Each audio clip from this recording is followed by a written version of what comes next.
कल्पना कीजिए, 15वीं सदी के युद्ध का मैदान, तलवारें खींच चुकी हैं, पर अचानक ढाई ढाई की गूंज से सब बदल जाता है।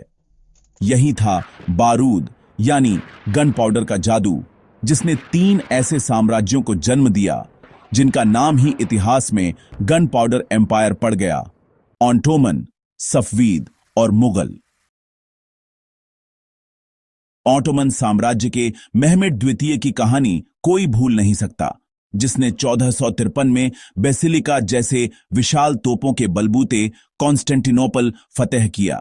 इस जीत के साथ न सिर्फ एक अजेय शहर गिरा, बल्कि यूरोप एशिया का राजनीतिक और व्यापारिक नक्शा भी बदल गया। ऑटोमान सिर्फ तलवार या घुड़सवारों से नहीं, जनीसरी नाम की बंदूकधारी सेना और अभूतपूर्व तोपों के बल पर आधी दुनिया पर राज करने लगे। ईरान के सफवीद शासक शाह अब्बास को देखें। उसने अपनी सेना में बारूद से चलने वाले हथियारों को इतने स्तर पर अपनाया कि उसका साम्राज्य पुराने पारंपरिक दुश्मनों के लिए बेमेल बन गया। शाह अब्बास ने तुर्की और यूरोपीय बंदूकधारियों को भर्ती किया, जिससे उनकी फौज नई तकनीकों और रणनीतियों से लैस हो गई। भारत का मुगल साम्राज्य, जिसकी नींव बाबर ने रखी पानीपत की पहली लड़ाई का जिक्र इसके बिना अधूरा है। बाबर ने फील्ड आर्टिलरी यानी चलने फिरने वाली तोपों का ऐसा इस्तेमाल किया कि इब्राहिम लोदी की भारी भरकम सेना बिखर गई। अकबर और औरंगजेब ने भी इस तकनीक को नए मुकाम पर पहुंचाया, जिससे पूरा भारतीय उपमहाद्वीप एक केंद्रीय सत्ता के अधीन आ गया।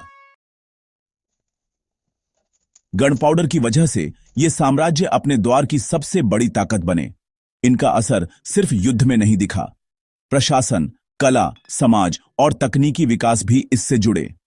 ऑटोमन के द्वार में विज्ञान, स्थापत्य और ट्रेड नेटवर्क फैल गए। मुगल काल में ताजमहल जैसे भव्य निर्माण संभव हुए। सफवीदों ने शाही ईरानी संस्कृति और शिया मत को दुनिया में पहचान दिलाई।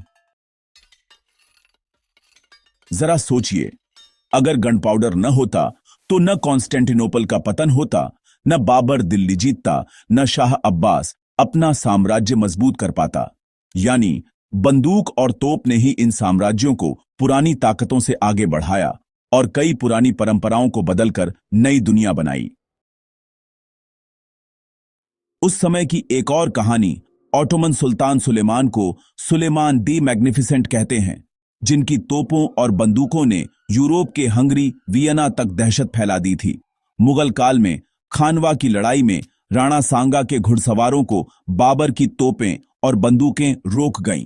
इसी तरह सफवीद शाह अब्बास ने तुर्कों की अजेय समझी जाने वाली घुड़सवार फौजों को अपने तोप और बारूद से हराया। आज भी इन सल्तनतों की छाप उस दौर के नक्शे, भवनों और सभ्यता में जिंदा है। गन पाउडर ने दुनिया की राजनीति, ट्रेड रूट्स और हुकूमत की मिसलें ही बदल डालीं। ये साम्राज्य हथियार, सैनिक, तकनीक के साथ अपने समय की सुपर पावर बने रहे, और बारूद इस सफलता का सबसे बड़ा राज था।